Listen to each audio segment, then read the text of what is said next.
अज्ञान का अंधकार दूर करने के लिए ज्ञान दीप उदीर्यता, ज्ञान का दीपक जलाइए, प्रकाशित कीजिए, हमें ज्ञान दीजिए। यह है साधु संत। राजा एक समय मांग रहा था, हाय बेटा चाहिए, बेटा चाहिए, और आज वही राजा कह रहा है हमें ज्ञान चाहिए, ज्ञान चाहिए, ज्ञान दीजिए।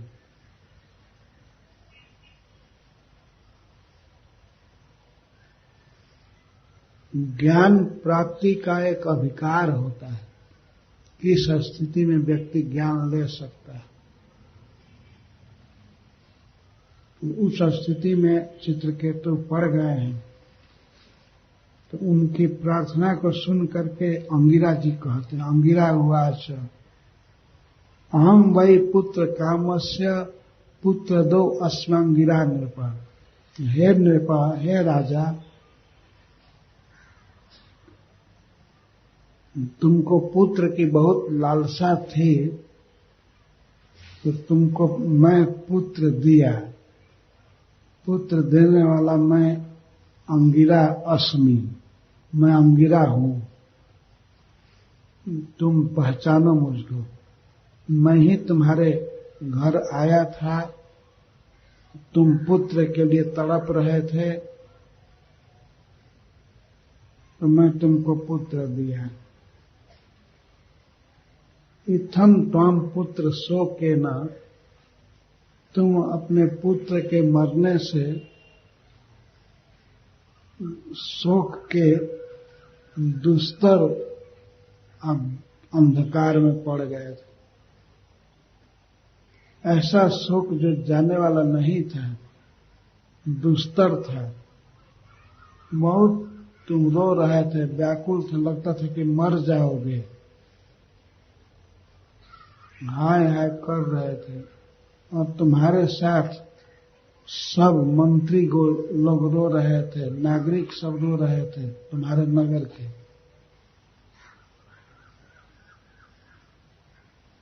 तो हमने विचार किया, हम दोनों ने विचार किया, अतदर्हम, हमने सोचा कि तुम इसके योग्य नहीं, तुमको इस तरह से विलाप नहीं करना चाहिए। भौतिक वस्तु के लिए, चाहे पुत्र हो, चाहे पत्नी हो, या राज्य हो, सेना हो, कुछ भी हो, इसके लिए तुमको इतना शोक नहीं करना चाहिए, क्योंकि तुम महापुरुष गोचरम, महापुरुष भगवान कृष्ण तुम्हारे कानों में गिरे हैं, तुम सुने हो भगवान के विषय में, तुम भक्त हो। भक्त को सांसारिक वस्तु के लिए इतना शोक नहीं करना चाहिए, हम लोगों ने सोचा है। अतः तुम पर अनुग्रह करने के लिए, अनुग्रहाय भवता प्राप्त अवामिह प्रभु। हे राजन, तुम पर कृपा करने के लिए हम दोनों आए हुए हैं। ब्रह्मण्यो भगवत भक्तो नावसासिद तुमर हस्ती। ब्राह्मणों का सेवक और भगवान का भक्त इस तरह से अज्ञान में नहीं पड़ता है, इस तरह से शोक नहीं होना चाहिए। ऐसे तो साधारण व्यक्ति, बिल्कुल मूर्ख व्यक्ति रोते हैं, लेकिन तुम ब्राह्मणों के भक्त हो और भगवान के भक्त हो, तो भगवान के भक्त को सांसारिक हानि से इतना व्याकुल नहीं होना चाहिए।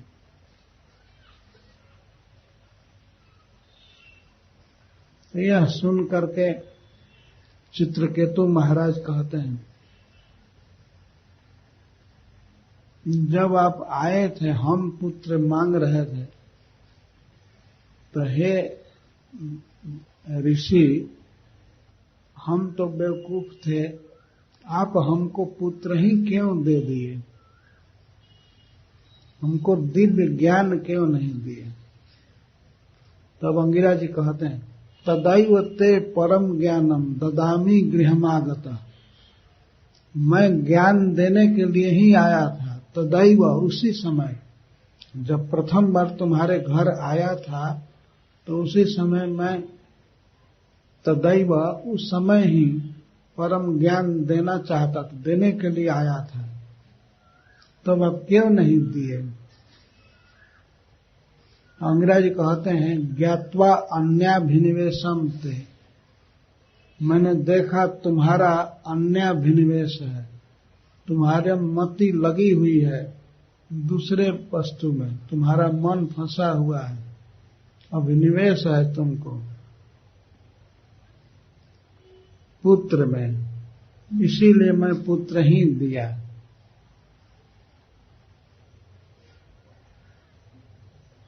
जब अंगिरा जी आए थे राजा के यहाँ, तो राजा स्वयं कहते हैं हमें सब कुछ है, साम्राज्य ठीक से चल रहा है, धन दौलत सेना सब कुछ ठीक है, पर बेटा नहीं है, इसलिए मैं दुखी हूं। और बेटा के लिए वे प्रार्थना करने लगे।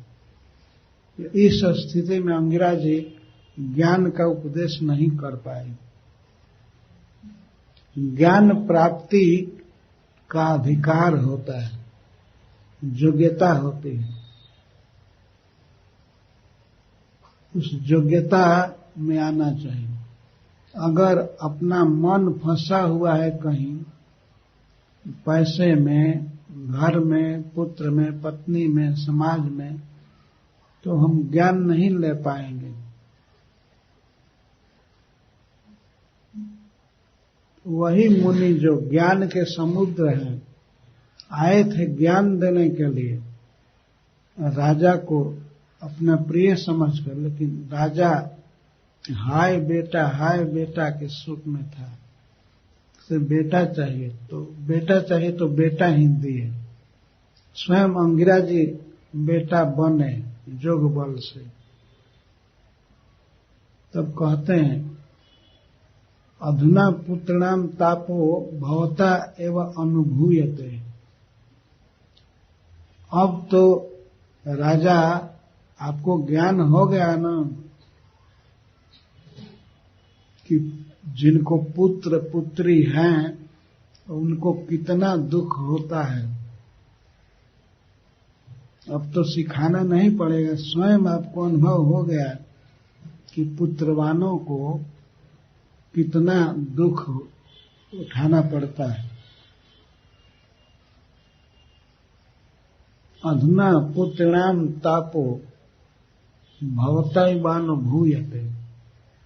आपको स्वयं ही अनुभव हो रहा है कि पुत्र वालों को कितना दुख होता है।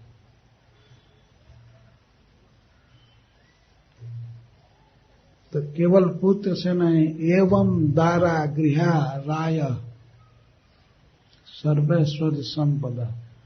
इसी प्रकार से जैसे पुत्र से दुख हो रहा है, तो संसार में सभी वस्तुओं में यही हिसाब है। इसी प्रकार से दारा, पत्नी, गृह और अर्थ, राय और जो भी संपत्ति है भौतिक सांसारिक, सब में दुख है। शब्दादयश्च विषया चला राज्य विभूत है। शब्द आदि जो विषय हैं, शब्द, रूप, रस, गंध, ये सब चलायमान है। राज्य आज है, कल नहीं रहेगा। चला राज्य विभूत है, ये सब चला है। चला का अर्थ है कि ये छूट जाते हैं, नष्ट हो जाते हैं। शब्दादय विषया, शब्द आदि विषय। 5 ज्ञानेन्द्रियों से 5 भोग प्राप्त होते हैं, रूप, रस, गंध, स्पर्श और शब्द।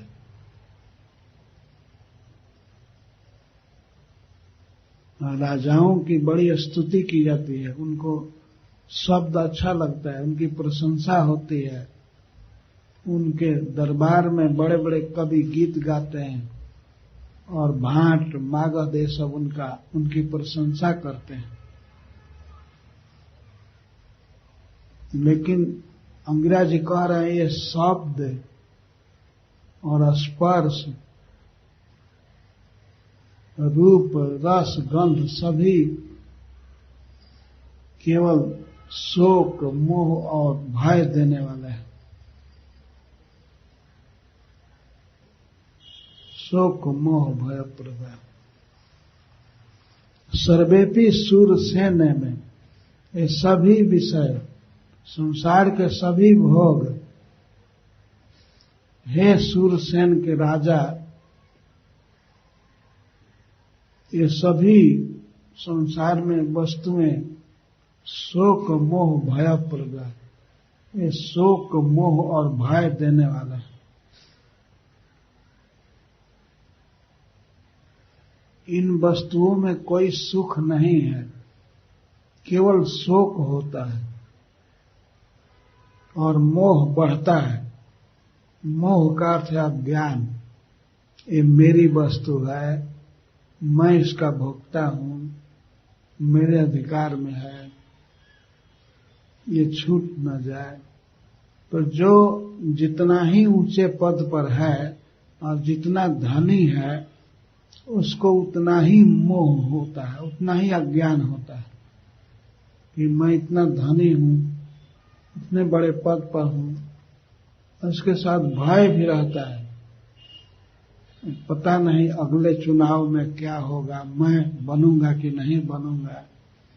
ये मोह भय होता है और मोह अज्ञान बढ़ता रहता है कि मैं भोक्ता हूं, मैं राजा हूं,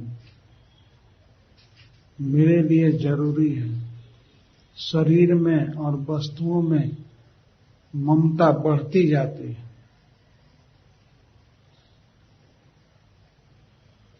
इस संसार में कोई ऐसी वस्तु नहीं है जिससे जीव सुखी हो सकता है। यहां सुख है ही नहीं, सुख मिलेगा कैसे? जो वस्तु जहां नहीं है वहां पर कोई उस वस्तु को खोज रहा है तो वो कैसे पा सकता है? प्रत्येक मनुष्य सोचता है कि संसार में सुख है, लेकिन सुख यहां है नहीं। स्वयं इस संसार को बनाने वाले भगवान कहते हैं यही संस्पर्शा भोगा दुख जो नए होते हैं। इस संसार के जो भी इंद्रियों से भोगे जाने वाले भोग हैं वे दुख उत्पन्न करने वाले, दुख की योनि है, जो केवल दुख पर उत्पन्न करते हैं और वहीं पर व्यक्ति सुख खोज रहा है। कैसे मिलेगा? जो वस्तु जहां नहीं रखी गई है वहां खोजने से क्या लाभ? तो सर्वे सूरसेन में, हे सूरसेन के राजा, सर्वे सभी विषय संसार में शोक मोह और दुख देने वाले हैं। संसार में जो भी हम देख रहे हैं, खा रहे हैं या सुन रहे हैं, स्पर्श कर रहे हैं, भोग रहे हैं, ये है नहीं। दृश्य माना बिनार्थ है न दृश्यन्ते मनोभवा। बिना वस्तु की सत्ता के दिखाई पड़ रहे हैं, वस्तु है नहीं और फिर भी दिखते हैं, प्रतीति होती है। दृश्य माना बिनार्थ है न, जैसे सपना, सपने में कोई वस्तु होती नहीं है लेकिन फिर भी सपना जब देखता है व्यक्ति तो वो प्रतीति होती है कि वो वस्तु है, पर जगने के बाद वो नहीं रहती। इसी तरह से संसार के भोग दृश्य माना दिखते हैं, कोई ये मान नहीं सकता है कि ये नहीं है, पर वास्तव में नहीं है।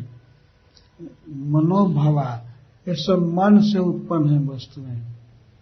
मन में हम मान चुके हैं कि ये हमारे लिए सुखद है, हमारे लिए भोग है, लेकिन वास्तव में वो है नहीं।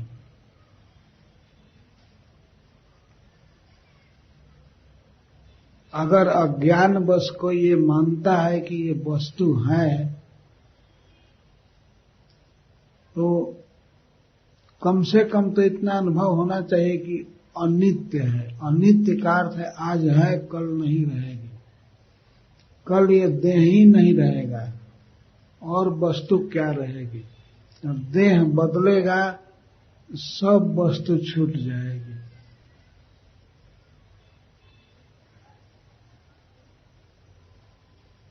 और किस स्थिति में हम होंगे, आगे कौन शरीर मिलेगा और क्या भोग होगा, वहां कोई ठीक नहीं है। यदि अपने कर्म के अनुसार मान लीजिए यदि किसी को चूहे का शरीर मिल जाए, तो मनुष्य जीवन में मिला हुआ भोग या फैसिलिटी सब खत्म। बहुत काल से हम बहुत कर्म किए और कर्मों के कारण हमारा मन बना है। मन से चिंतन करते हैं, ध्याय तो विषयानुपुंसा, विषयों का ध्यान करते हैं मन से, और ध्यान करते हैं और मन की जैसी कामना होती है उसके अनुसार ही कर्म बनते हैं। तो फिर कर्म किए, फिर कर्म फल भोगते हैं और फिर कर्मों के अनुसार मन बनता है, मन से फिर कर्म होता है। यह संसार का प्रवाह निरंतर चलता रहेगा, कभी इसका विराम नहीं होगा। तो अंगिरा जी कह रहे हैं कि ऐसे मन को स्वस्थ करो।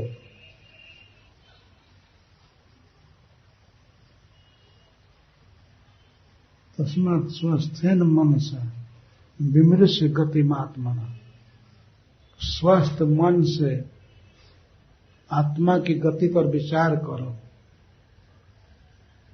अपने स्वरूप पर विचार करो और द्वैत में जो विश्वास हो गया है, प्रणय हो गया है, इसको छोड़ो। द्वैत क्या है? द्वैत का अर्थ है अपने स्वरूप के अलावा देह में, देह की देह से संबंधित अन्य वस्तुओं में ये सदा रहेंगे। ध्रुवार्थ विश्रम है, ये सदा रहेंगे, हमारे लिए बहुत जरूरी है। ये विश्वास छोड़ दो और स्पष्ट कहते तुम विरक्त हो जाओ। ये राज छोड़ दो, घर छोड़ो, पत्नी छोड़ दो, और बच्चा तो छूट ही गया, देह में आत्मबुद्धि छोड़ दो। ये तुम्हारा स्वरूप नहीं है, ये तो प्रकृति के द्वारा दिया हुआ है। इसमें 5 चीजें हैं, मिट्टी, जल, अग्नि, वायु, आकाश, और इसमें 5 कर्म इंद्रियां हैं और 5 ज्ञानेंद्रियां हैं। ये तुम्हारा स्वरूप नहीं है, ये द्वितीय है, द्वैत पदार्थ, आत्मा के अलावा दूसरा पदार्थ। जैसे हम सपना में, सपने की कोई वस्तु नहीं रहते हैं, हमारा वास्तविक शरीर बेड पर पड़ा रहता है, लेकिन फिर भी सपना में, अज्ञान में हम देखते हैं हम यहाँ गए, हम ये हैं। तो द्वैत से मुक्त हो जाओ। ये विश्वास छोड़, जो द्वैत है वो कभी रहेगा नहीं। ये ममता की वस्तुएं रहेंगी नहीं। पुत्र, स्त्री, स्वजन, हाथी, घोड़ा, सेना, खजाना, वो राजा थे ना, इसलिए कह रहे हैं ये खजाना रहेगा नहीं, और बलम, सेना भी रहेगी नहीं। ये सब द्वैत पदार्थ हैं। एक बहुत अच्छा गीत गाते हैं कभी कभी लोग भोजपुरी में, जाए के अकेल बा झमेल कवना काम है। जाना है अकेले तो इतना बोझा क्यों, झमेल क्यों ले लिया। ये झमेल, इसी को द्वैत कहा गया, अंग्रेजी द्वैत कहा गया। अपने स्वरूप के अलावा ये सब बंधन क्यों डाल रहे हैं। व्यक्ति सोचता है हमारा पुत्र, हमारी पत्नी, हमारा भाई, हमारा मंत्री, हमारा मित्र, हमारे संबंधी हमारे काम आएंगे, और ये कभी काम नहीं आ पाते हैं। क्षण भर में सब छूट जाते हैं, और अंतिम समय जब आंख की पलक बंद होती है पूरा संसार बदल जाता है, हम दूसरी स्थिति में चले जाते हैं। इसलिए ध्रुव विश्रम है, ये द्वैत नित्य है और हमारे साथ रहेगा, छोड़ जाते हैं। इसके साथ देह में आत्मबुद्धि भी त्याग देनी चाहिए।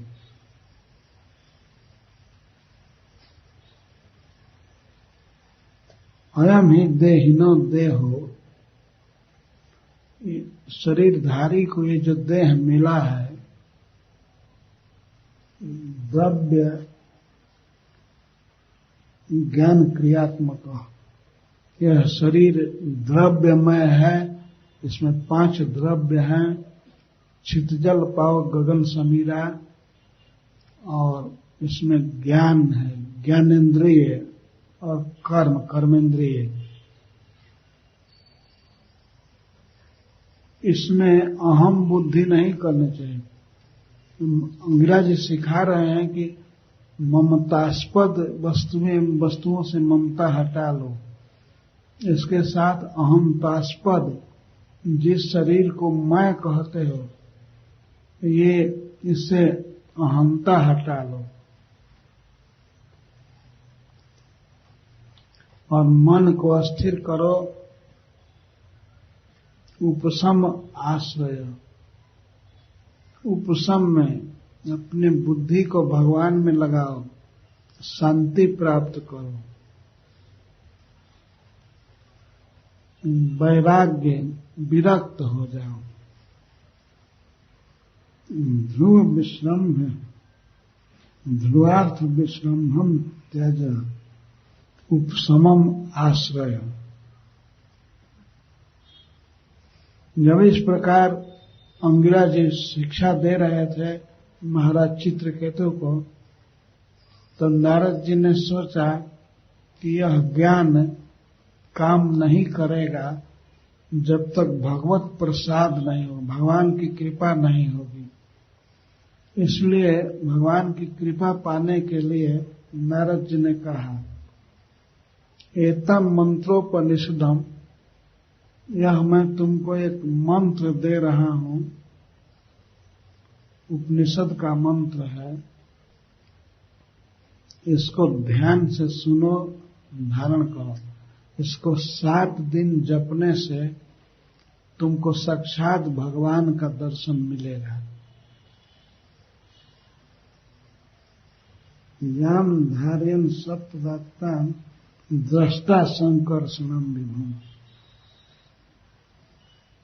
तो 7 दिन तक इस मंत्र का जप करने से, इसको धारण करने से तुमको भगवान संकर्षण का साक्षात दर्शन मिलेगा।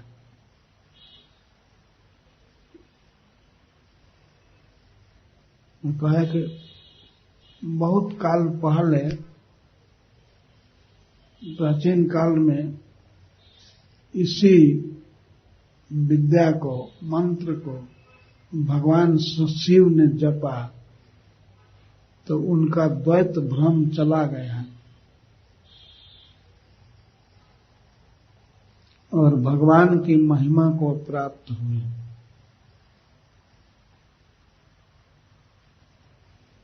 तो राजा ने कहा कि भगवान शिव तो समर्थ थे, वे भजन करके भगवान के चरण को पा लिए, हमारे लिए तो कठिन है।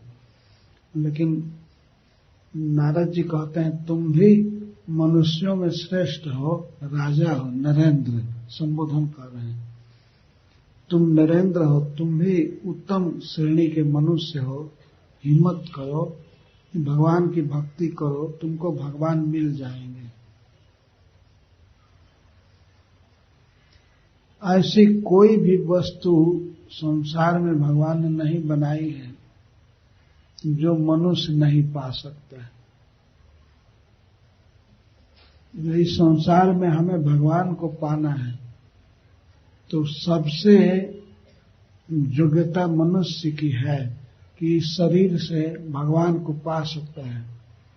तो नारद जी कहते हैं कि भगवान शंकर और बड़े बड़े देवता भगवान संकर्षण की पूजा करके भगवान को पा गए, तो तुम भी पा जाओगे। प्रत्येक व्यक्ति का अधिकार है और उसमें भी तुम तो राजा हो, नरेंद्र हो, तो तुम उत्साह रखो।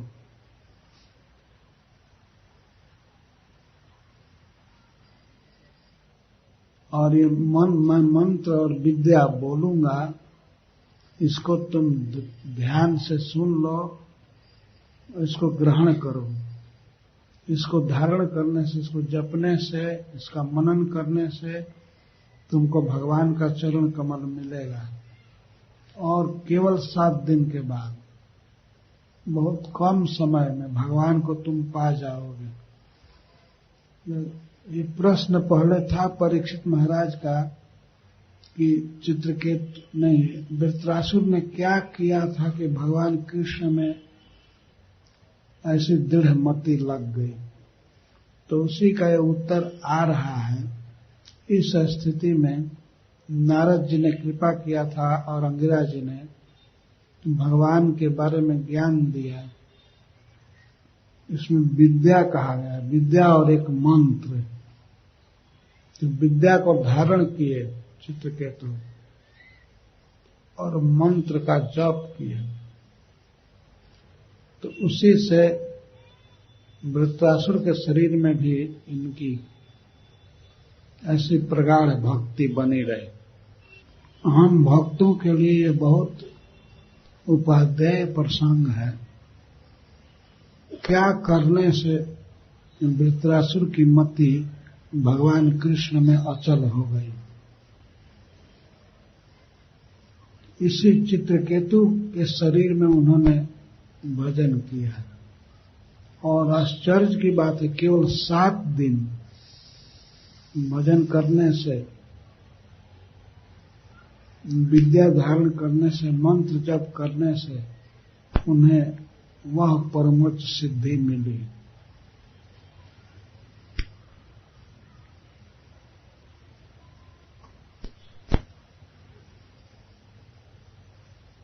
नारद जी ने यह विचार किया कि पूर्ण वैराग्य जब तक नहीं होता है तो भगवान के विद्या को व्यक्ति धारण नहीं कर सकता। इसलिए उन्होंने वैराग्य को पूर्ण करने के लिए उस बच्चे को जिला दिया, कह करके कि ये राजकुमार तुम उठो, तुम्हारे पिताजी रो रहे हैं, तुम उठो और शेष जीवन जियो, राजा के पुत्र के रूप में जीवन जियो और बहुत राजकीय भोग भोगो। अभी तुम्हारी उम्र बाकी है, तो अकाल मृत्यु हुई है, उठो जियो। तो बच्चा बैठ गया, जी करके बैठ गया और वो बोलने लगा कुछ बात।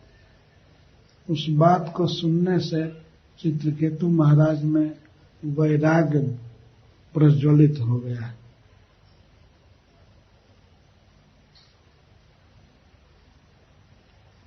तो 16वें अध्याय में कथा है। तो चित्रकेतु के मरे हुए बालक के द्वारा ज्ञान का उपदेश, वैराग्य का उपदेश बहुत महत्वपूर्ण है। इसे मैं कल कहूंगा, आज तो कह नहीं पाऊंगा।